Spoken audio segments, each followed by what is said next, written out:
গল্পটা শুরু আজ থেকে প্রায় ১৫০০ বছর আগে। আরবে তপ্ত মরুভূমি, যেখানে চারিদিকে হাহাকার আর অন্ধকার। ঠিক সেই সময় মক্কার কুরাইশ বংশে জন্ম নিলেন এক অন্যান্য শিশু। কিন্তু তার আগমনের আগেই এক ঘটনা ঘটে গেছে।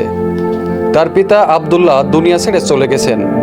এতিম হিসেবে জন্ম নেওয়া এই শিশুটির নাম রাখা হলো মুহাম্মদ, যার অর্থ প্রশংসিত। মা আমিনা আর দাদা আব্দুল মুত্তালিবের আদর মাখা কোল থেকেই শুরু হয় তার জীবনের প্রথম অধ্যায়। কিন্তু আরবের ধুলাবালি আর শহরের কোলাহল থেকে দূরে এক বিশেষ কারণে তাকে পাঠিয়ে দেওয়া হলো মরুভূমির গভীরে। আর এখান থেকেই তার জীবনের প্রথম মোড় ঘুরে যায়। মক্কার তৎকালীন প্রথা অনুযায়ী শিশুদের বিশুদ্ধ ভাষা শিক্ষা এবং শারীরিক গঠনের জন্য মরুভূমির ধাত্রী মায়ের কাছে পাঠানো হতো। বনু সাদ গোত্র থেকে আসা হালিমা রাদিয়াল্লাহু তাআলা আনহু এই এতিম শিশুটির দায়িত্ব নিলেন। হালিমার অভাবী সংসারে পা রাখতেই যেন জাদুর ছোঁয়া পেল। যে উটনি দুধ দিত না, সে উটনি দুধে ভরে উঠল। এই ৫ বছর মুহাম্মদ সাল্লাল্লাহু আলাইহি সাল্লাম মরুভূমির মুক্ত বাতাসে বড় হলেন।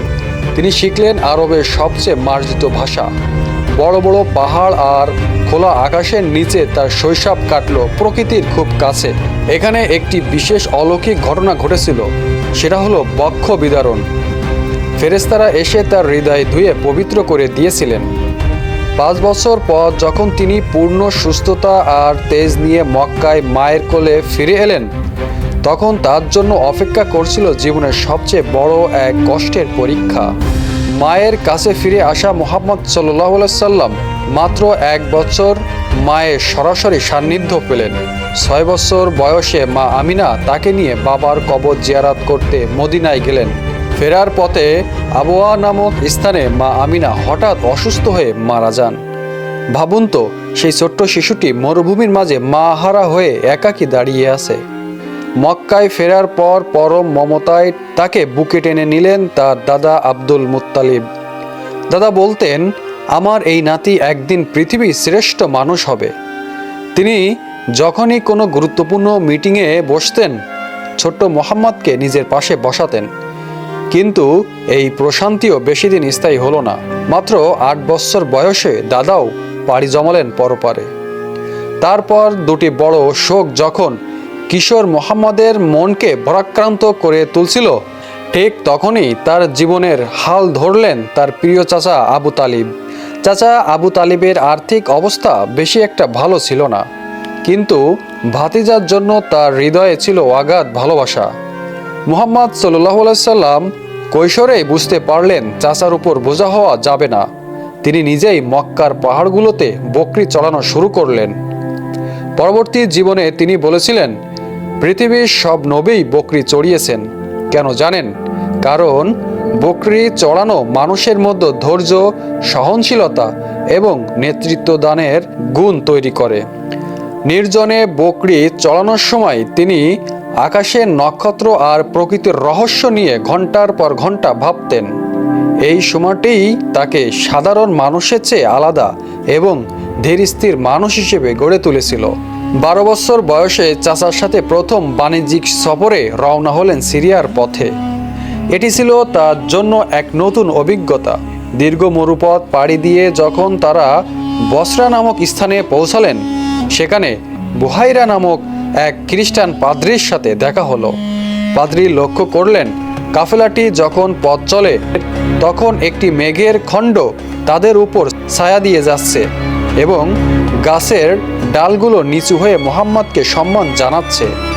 তিনি চাচার কাছে এসে চিনে ফেললেন, এই কিশোরী হতে যাচ্ছে শেষ নবী। পাদ্রির সতর্ক বাণী শুনে চাচা তাকে কোনো বিপদ হওয়ার আগেই মক্কায় ফিরে আনলেন। এই সফর কিশোর মুহাম্মদকে বিশ্ব অর্থনীতি, মানুষের মনস্তত্ত্ব এবং বাইরের জগৎ সম্পর্কে গভীর এক পরিপক্ক জ্ঞান দান করেছিলেন। সিরিয়ায় সফর থেকে ফিরে কিশোর মুহাম্মদ আর আগের মতো রইলেন না। তিনি দেখলেন আরবের মানুষ তুচ্ছ কারণেই রক্তহী যুদ্ধে লিপ্ত হচ্ছে। তার বয়স তখন ১৫ কি ১৬। ফিজার যুদ্ধে ভয়াবহতা দেখে তার কোমল হৃদয় কেঁদে উঠল। তিনি দেখলেন কিভাবে মানুষ একে অপরকে হত্যা করছে। তিনি ভাবলেন, এভাবে তো সমাজ চলতে পারে না। তিনি সমমনা যুবকদের নিয়ে গঠন করলেন হিলফুল ফুজুল বা শান্তি সংঘ, যেখানে শপথ নেওয়া হলো মক্কায় কোনো বিদেশি বা দেশি কারো উপর জুলুম হতে দেওয়া হবে না, মানুষের আমানত রক্ষা করা, সবসময় সত্য কথা বলা আর অসহায়ের পাশে দাঁড়ানো ছিল তার নিত্যদিনের কাজ। তার এই চারিত্রিক মাধুর্যের মুগ্ধ হয়ে মক্কার বন্ধু শত্রু সবাই উপাধি দিল আল আমিন বা চরম বিশ্বাসী। কিশোর মোহাম্মদ তখন মক্কার সবার কাছে এক আস্থার প্রতীকে পরিণত হলেন। প্রিয়দর্শক, এভাবেই এতিম হিসেবে বেড়ে ওঠা একটি শিশু নিজের চারিত্রিক গুণাবলী দিয়ে গোটা আরব সমাজের মন জয় করে নিলেন। তার এই শৈশব আর কৈশোরের আমাদের শেখায় অভাব বা অভিভাবকহীনতা সফলতার পথে বাধা নয়, বরং সততা আর ধৈর্যই মানুষকে শ্রেষ্ঠত্বের শিখরে নিয়ে যায়। আমরা যেন আমাদের জীবনকেও সুন্দর করতে পারি তার এই আদর্শ অনুসরণ করে। আল্লাহ আমাদের সবাইকে সেই তৌফিক দান করুন, আমিন। ভিডিওটি যদি ভালো লাগে অবশ্যই চ্যানেলটিকে সাবস্ক্রাইব করতে ভুলবেন না।